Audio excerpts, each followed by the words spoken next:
Thank you so much for coming, and thanks to Pippi and John and everyone who's been involved in organising the talk. It came quite last minute as an announcement to all of you, so I'm impressed that this many people managed to make it out here on this cold wintry night. There is, I think, so many starting points, and we've been fortunate to have a kind of a prologue to this conversation, which involved sort of talking about, Jadé's various interests, which are varied, and a kind of minefield of thoughts and ideas that I think will kind of loosely connect to the work you see in this room. But I think it's so important, particularly as you're getting to know Jade and her work, Jadé, for the first time. Sorry, it's an easy mistake. That there is maybe a need to kind of, give people a backdrop as to, how you became a painter. So I think maybe you should start with, your first painting, or your first experience of painting, your first memory of painting. Oh wow, my first painting. First of all, can everyone hear me? Okay, great. Oh, okay. Now? Yeah? Okay. Well, I mean, first painting would probably be at Slade. But in terms of my memory, in what way? Like how it affected me? Well, it's surprising to know that you consider your first painting to have been at Slade. I mean, was there an earlier memory of painting? It doesn't matter if it was a particularly elegant attempt at painting, but some sense of what it meant to paint before you arrived at Slade. Well, not really, because I felt like everything I made before Slade was based on a project at school. Right. Or, it didn't really come from me. It was something I had to do, even if I enjoyed it. So I feel like if I had to talk about my first painting that was derived from just what I wanted and what I was interested in, then I think the painting I made at Slade would be the one I talk about. Okay. But that painting was, I still have it actually at home. It was just a painting where I really engaged with colour, and they were always my earlier works, whilst I was doing my BA, were always very soft and pastel-y, and subtle changes in colour. And so the first painting I made was like a really deep purple, atmospheric, cloudy looking painting with a snail shape. Right, with a snail shape? Yeah, I call it a snail shape, but it wasn't a snail. All right, okay. So it was something like a snail. Yeah. And I think that kind of brings us into an interesting kind of way to think about painting. I think we discussed the way in which maybe your formation as a painter was never in response to, let's say, a canonical sense of art history, and painting was never seen as a kind of a formal project that had to do with achieving a certain outcome. But maybe for you was kind of more embedded in an expression that was about this question of identity. But I think that one of the ways in which I think we could start thinking about the paintings in this room is to kind of talk about the connection between studying painting and what it means to sort of reject a certain idea of, let's say, traditional painting versus, exploring ideas that are kind of more, let's say, outside of art history as a kind of discipline. Or I mean, a lot of my works actually just come from my experience and the things I engage with on a very innocent, pure level. For me, especially, one of the challenges I found with art school was the pressure of having to know about painting, or having to know about art history, or having to have read this and do this. And of course I wanted to, but actually I honestly couldn't do it. And I rejected that, but in a very, but it was also quite tormenting as well. But the moment where I really learned the value in the things that weren't necessarily art that informed my work was when I went to Japan. And for any of you guys that don't know, I as a teenager, I was very geeky, and I watched a lot of Japanese animation. And from the ages of 13, I wouldn't leave the house. I'd rather lose myself in another world than be in reality. And so what informs my work for me is understanding why that was so important to me, why was I taken by something that could be seen as a mere hobby, but is actually something that genuinely interests me and engages with me. And then also realising how that goes beyond just watching something and understanding its importance in you, but also seeing the links in your life, as well as, you know, I take from colours as well. Why am I drawn to a certain colour? Why is it so important that I have a certain outfit on? Why is it so important that, I don't know, objects kind of define me? And then immediately you start to question everything that you use in everyday life, or everything that you engage with in everyday life. You get a different outlook on the way you make work. And I think knowing a lot about art is important for making, just in the sense it makes you critical. It's the only reason I'm able to question things, but I don't believe it should be the source of the work. Mm.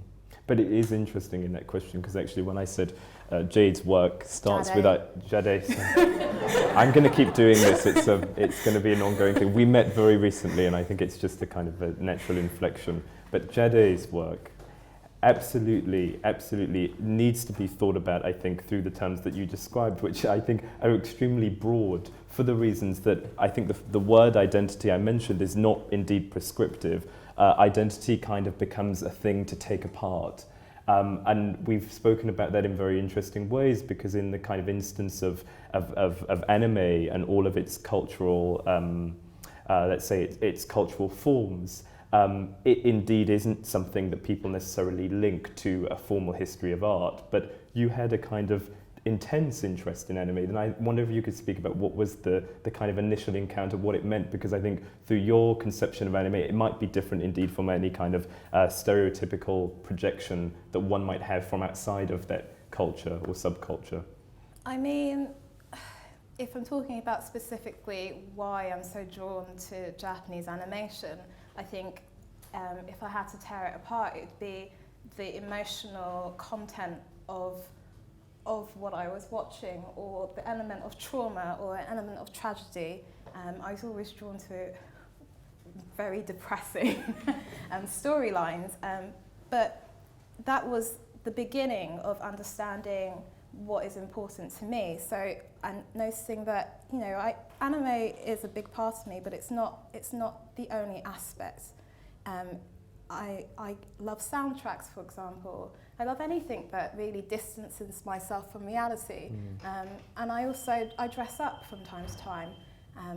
And I remember a good link to this is like, and this is when you get really excited and realise everything you're making has always been a part of your practice, is like remembering like when I was younger and I told a teacher at school my name was Cindy, and people called me Cindy for a whole year.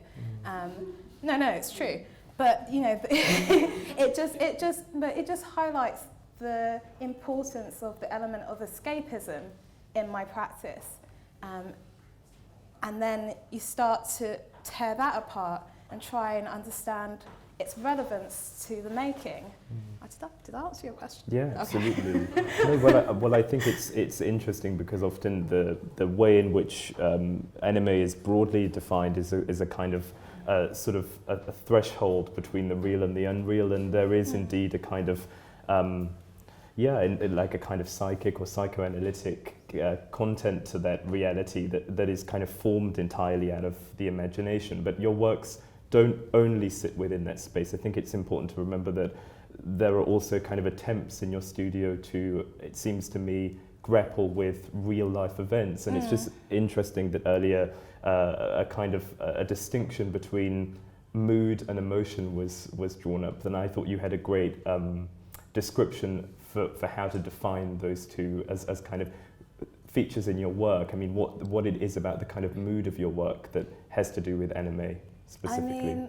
I mean, anime is just a very small element of the work. I think the important thing to remember is that all these paintings are bringing together anything I kind of attach myself to, are drawn to, whether it's an object, whether it's finding something in an animation I really like, or whether it's an item of clothing I've seen, and bringing them together on the surface to reflect something else, or help me understand what it is about that I'm drawn to, or whether it can tell me what I am or who I am.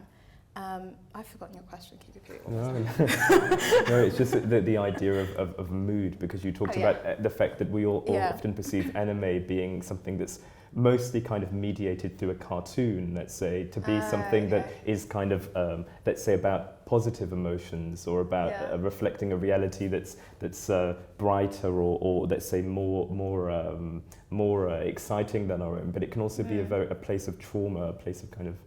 Well, then in that case, then where I was going with it, which I've remembered now, is that in that, when I do draw all those ideas together, mood does enter the work, because they're based on experience, they're based on moments. And I remember now what you're talking about, because we were discussing the element of emotion doesn't mean I paint feelings. That's a different thing. Because I'm painting moments, we have visual moods, we have physical moods, we have, I can't remember the third one. There were like 3 moods, but it doesn't matter.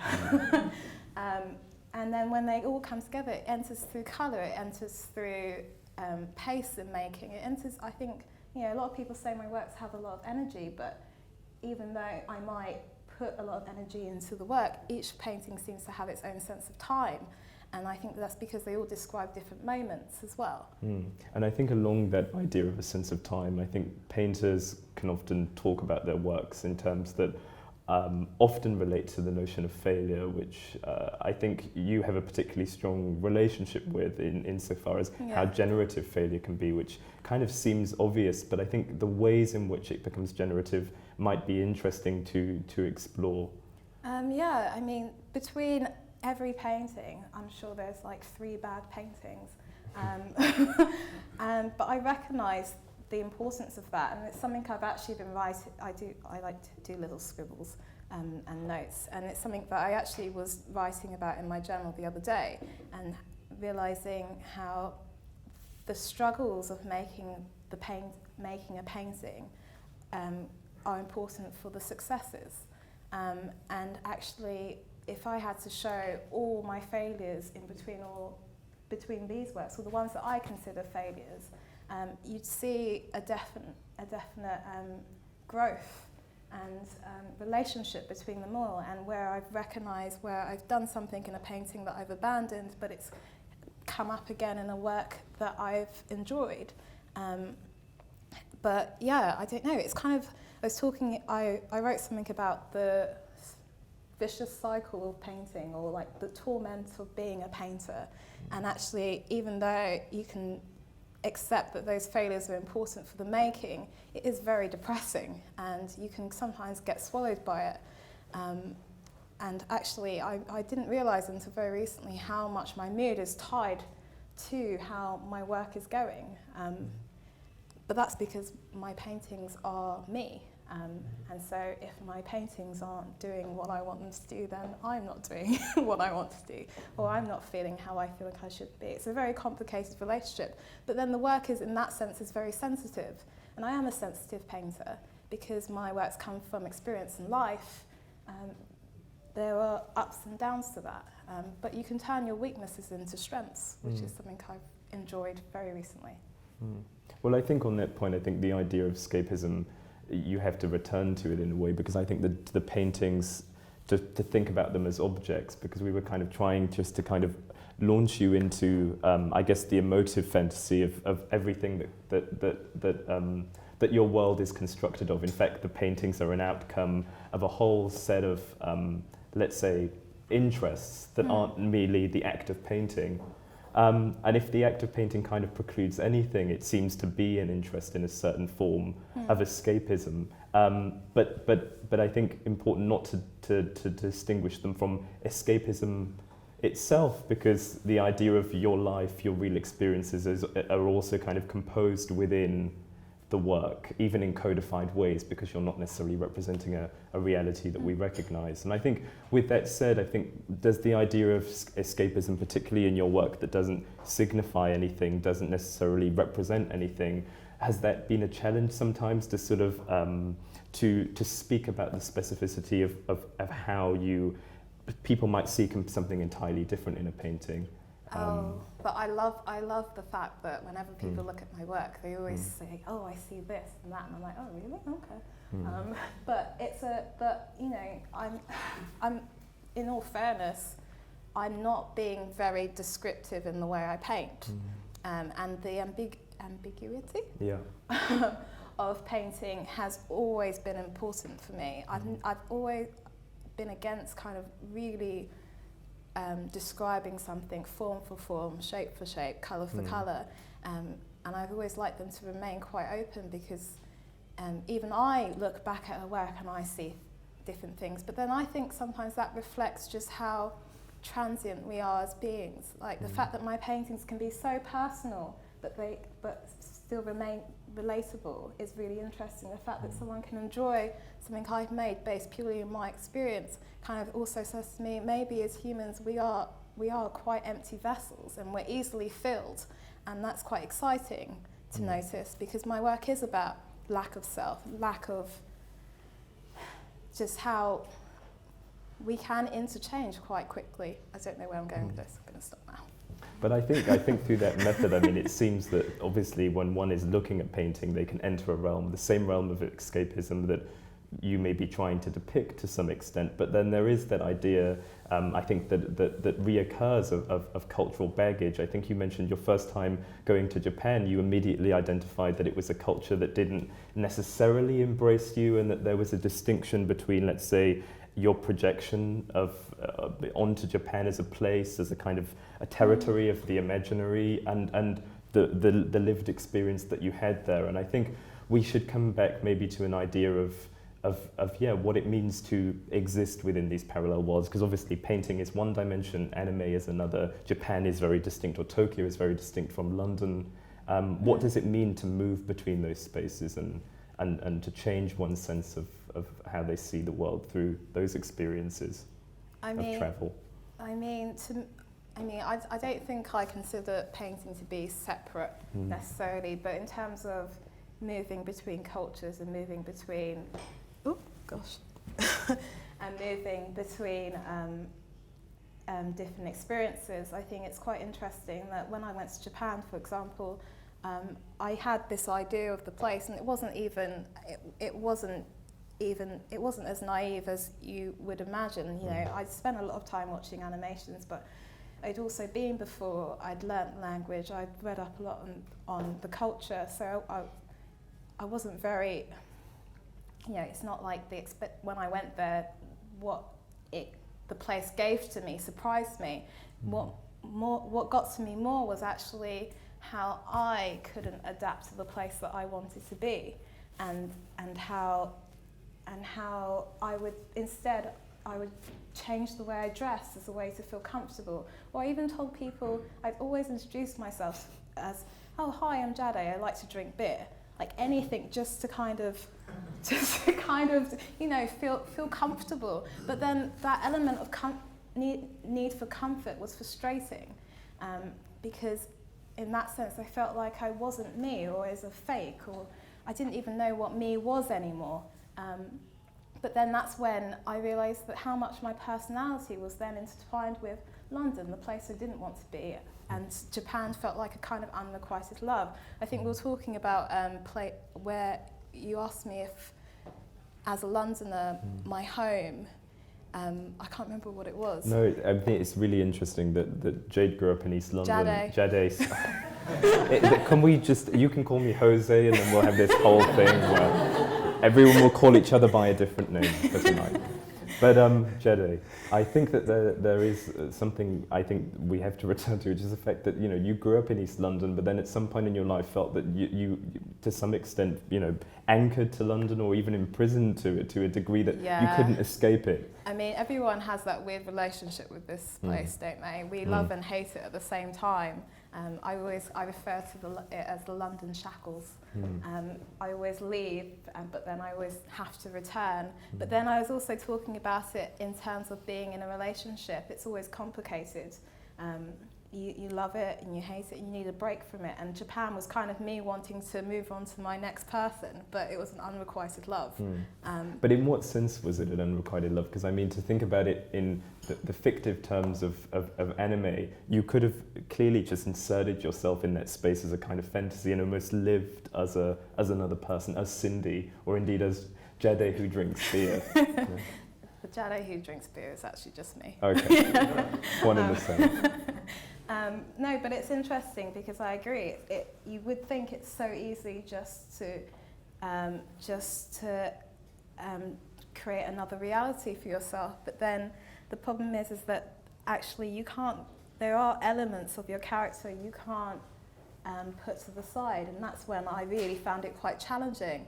Japan, especially when you go to Japan, you notice their society has a lot of rules culturally as well, and what I found is, like, for example, I'm a loud person. I'm very selfish. In Japan, you can't complain about anything. It's just seen as rude. And so if I'm brought up in a society where we're all very selfish and very, and also very loud, and then another place I'm trying to live in rejects that, then how do you push that to the side? Quite honestly, you can't.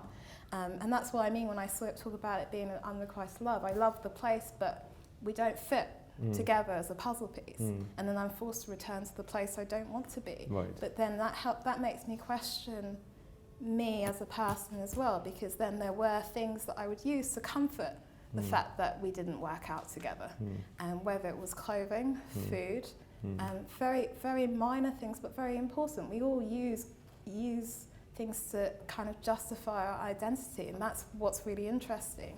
And when you release yourself of those things, you realise how terrifying it is to realise how fluid you are and how much you can latch onto something, whether it's especially culture. Culture's a huge part of it.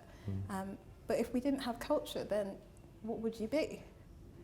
An empty vessel, I guess. Exactly. But I think it's so interesting that's a description you use to describe people when they look at your painting, or the kind of potentiality of looking at the painting is that you can become an empty vessel, someone who's a kind of erased of history, culture, prejudice to an extent, but then it's just that interesting fact that, one might look at the work and recall neo-expressionism, and another person will say, I see a lion, another person is like, oh, it's a field of lilies, so on and so forth. And through those, I guess you could say they're kind of abstractions on top of the abstraction itself. People do insert a kind of cultural biography. But then I think people look at paintings and they always see those things, but they forget to question them. And I think that's really interesting, because when you start to question why you see certain things, it's an obvious projection. You see them for a reason, or you want to see them. They also reflect some sort of desire. But I think that's where I get excited. It's the questioning aspect of making work, and also hearing what people are seeing in my paintings and questioning that derives my next thought process. Does that space between the interpretation of, say, a viewer and your process open up a space where you might even question your own reason for making a painting, or that they may, or that kind of, let's say it's a projection, it could call you to question, what your intentions were when you painted it? I mean, of course, because I've, even just a part of being in art school is when you have a crit, you hear what people see, so you can understand whether your work is doing what you want it to do. You can't control what people see, but there was a moment when we were having the talk in the other room, I can't remember what you said something without, that you saw my work, and I just thought, oh, great. It's my work's doing something. Well, actually, it is quite strange. The first time I visited the gallery was not so long ago to see this particular show. A friend of mine had said, oh, they're works that clearly, are inscribed within a history of abstraction. I said, this painting it just feels a little bit too ahistorical in a good way, that it didn't seem to refer to kind of a body of art that I'd necessarily recognized as being, let's say, a kind of clear ism or form.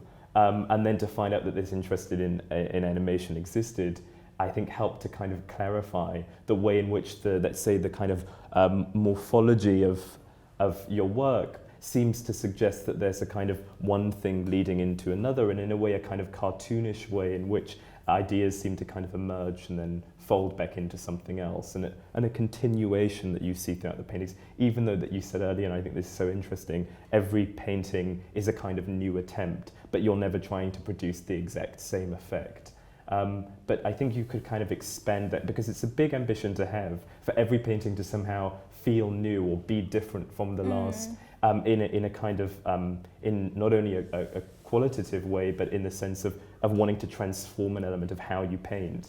I mean, yeah, it was something I was actually thinking about very recently, because although I strive for that, it's not easy, and then I started to think that rule perhaps has become a restriction as well. Sometimes it can hinder. Sometimes it's better just to do some things over and over again, just to understand or realise something else. So I don't, it's something I stick to probably in the context of having my works together, because actually I go between various forms of painting, which might not seem evident because everyone recognises the work is mine, but it can be in terms of thickness and transparency. But then I was thinking, actually, if we took some of the works out of the show and we put others next to it, you see that there are certain works that have a similarity between them. But actually, it's when you put them together that is probably more important. I do agree. For me, I want every painting to have its own sense of identity, whether it's just even as simple as a change in colour, because it means that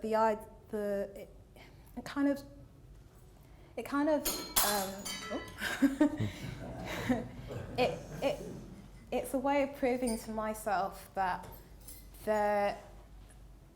there is no defining feature to me, and that fluidity does exist. And I don't know. But then again, I've been questioning that as well now. Because clearly that kind of fluidity of self doesn't exist, because you kind of pressed your nose against it in Japan, in that sense that you couldn't necessarily change your mannerisms or ways of behaving to, let's say, be constrained to one culture or another. But it's something paint seems to be able to perform, and I think that in that sense of something, or the way in which you impress yourself on the medium, becomes quite telling in terms that you're constantly trying to create new effects, and to an extent, maybe failing at times, maybe you feel you're succeeding in others, but there is always at least an attempt for this kind of morphology to continue, for there to be a kind of constant and continual shift. But then again, I think it's also just based on the way I work, because when I think back, I've always had this problem with works looking similar to each other, and it's because the way I paint, when a painting is successful for me, it's because an element of excitement has entered whilst I've been making, and I've really gotten it, swallowed by it.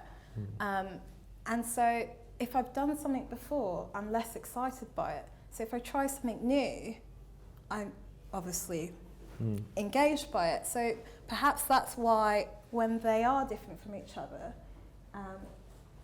they mean more to me in that sense, because I'm learning. I don't know. It's a growing process. If my paintings are me and they're growing, then maybe I'm growing. But then I'm questioning this right now as we're talking, so. Yeah, but I think something you've said before and brilliantly written in your artist statement, that you're kind of envious of paint in a sense of how it can, shape shift and become something entirely other, and its ability to produce certain effects unlike reality is something that you as a kind of self, as a human, you felt, aren't always possible. Maybe Japan being an obvious example, but I think we all encounter that in a kind of everyday. But the transformative effects of paint. Do you think that you are envious of paint, as you've said? Oh, definitely. I mean, only because there was a moment when I was at RCA and I was looking at a painting, and one of my friends said to me, "Jadé, it's getting a bit, keep it to the bedroom kind of atmosphere." And I don't think I fully understand it myself, but there are moments where paint interacts with another colour or a movement that I can't even describe why I'm drawn to it, but it's trying to recreate those moments that helps me understand more about the enjoyment of painting. I am a very materialistic painter. It is about the material. I've forgotten where I was going. No, I think it's good. It's good to not know exactly where you're going. I think in this instance, it seems like maybe the painting will figure it out before you do. Yeah, hopefully.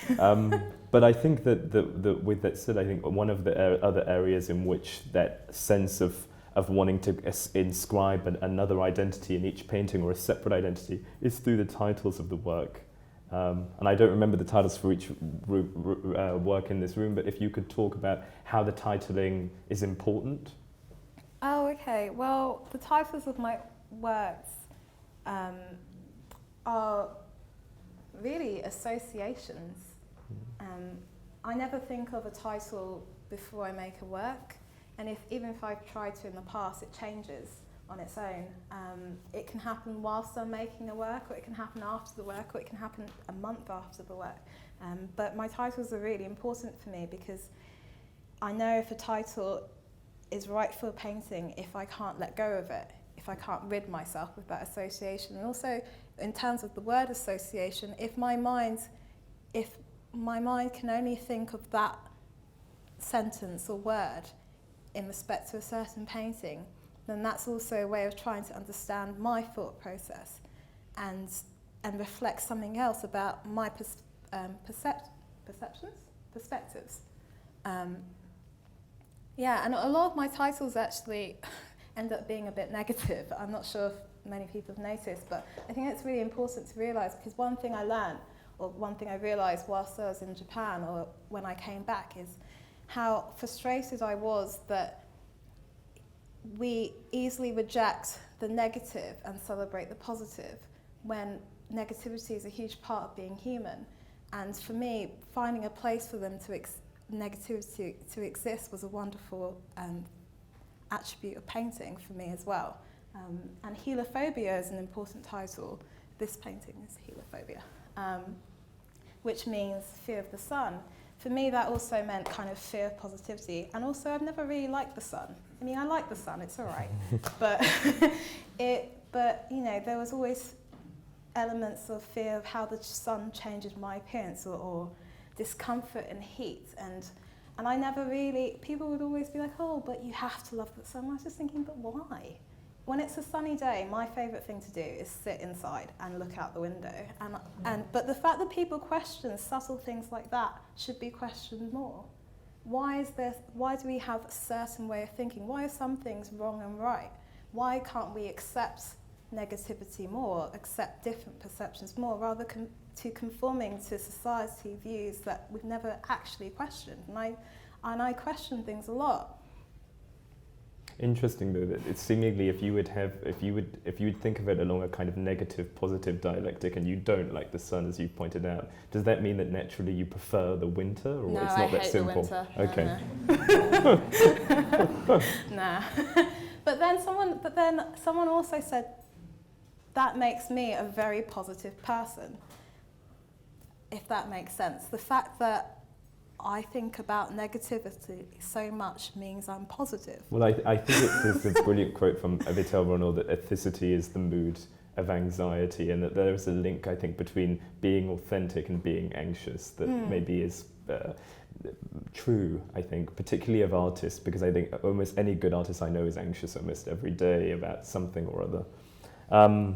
I think I want to bring just forward one quote, and you wrote a text. I mean, it's so interesting to me that it seems like the difficulties you encounter in painting of, failure every other time that you're working is something that you don't encounter in writing, because you write so fluidly.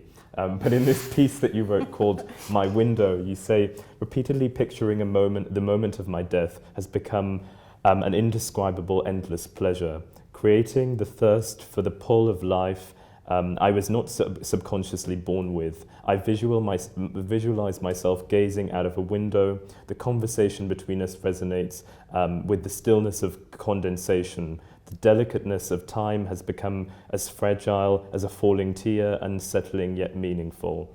I fear that if I were to lift my eyelids, to taste a glimpse beyond the transparent veil, laced with drops of faint colour, I may be seduced by the illusion of my own reality, kidnapped by echoes of silence, the visible noise. And it's a text that goes on to talk about the kind of the pleasure in a way. Maybe it would seem like a sadistic pleasure to some, jumping out a window, and what that would mean, and what that experience would be. But I think, at least from a kind of existential standpoint, it seems to sort of speak to the crisis in your work of there always seeming like there's something beyond. But it's, I think, maybe something that you'd like to elaborate on, that text. I mean, the way that text came about was because I have a thing where I really enjoy sitting by a window, and this is what I was talking about, is when you start to question things that you just do, you realise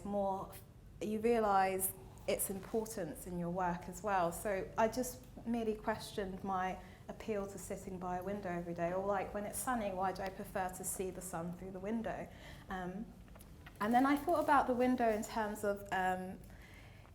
of reflection as well. And you know, I feel like there's three ways a window can work. You can see the image beyond the window, whether it's a nice landscape and you can see yourself. But then there's something really wonderful that happens where you can see your reflection merging with the image beyond.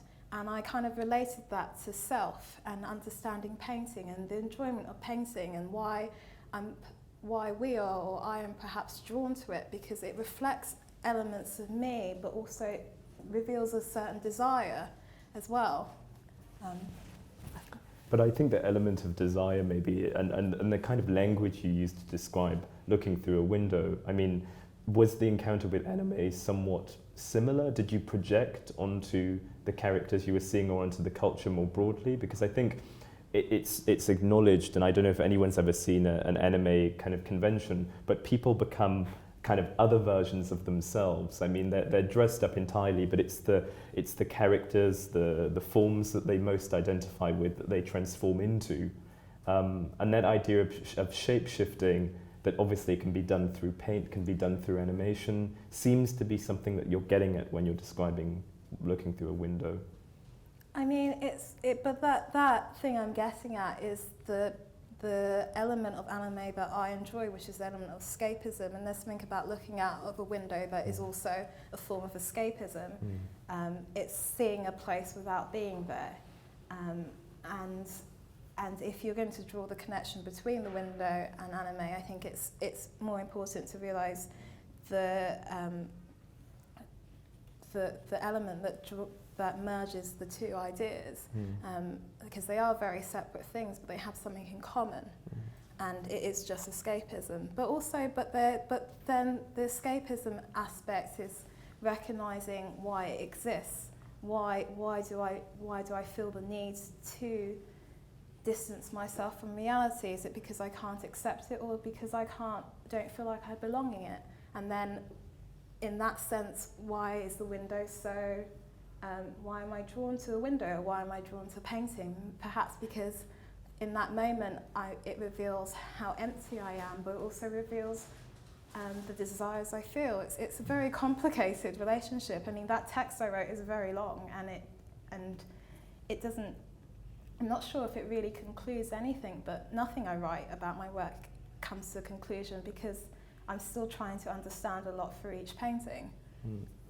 Yeah, it seems to be the case, and I think, are there paintings in this room in particular in which you've started to see other things emerge since they were produced? Obviously, you said the titling of the work can come often much later than its making, its production, but there is maybe a sense that now they're in a completely other space that's not your studio, kind of divorced from you. They kind of enter a new set of, symbolic cultural associations. People come into the gallery and kind of take them as they are presented. There's kind of no other way to do so. Do you wonder sometimes about certain decisions you make at this stage too when you look at a painting? In this stage, as in when it's out of the studio? Exactly, yeah. I mean, I feel like if this wasn't my first solo show, I'd be better equipped to answer that question, only because I have nothing to compare it to. Right. But there's a really nice sense of satisfaction here. I feel like out of the studio, my works are able to breathe. And honestly, I don't think the way I saw my works in the studio is anywhere as great as they are in this room, but also because for me it creates a new world. The pleasures I have of the arrangement of or the hanging of this show are kind of because they also it's like having an experiment and then seeing the results, and then from those results deriving a new experiment, questioning something else, but also I think I'd be lying if I didn't say I'm just also purely excited to have a room just filled with my work. And I think that kind of overtakes any kind of structured intellectual answer to your question. It's really nice to have a room filled with my work. And is it a feeling of completion? Do they feel that they've been made complete by being shown outside of your studio, or do they feel very much complete at the moment you complete them? Because obviously they can't. They gain a title very much later than they get completed.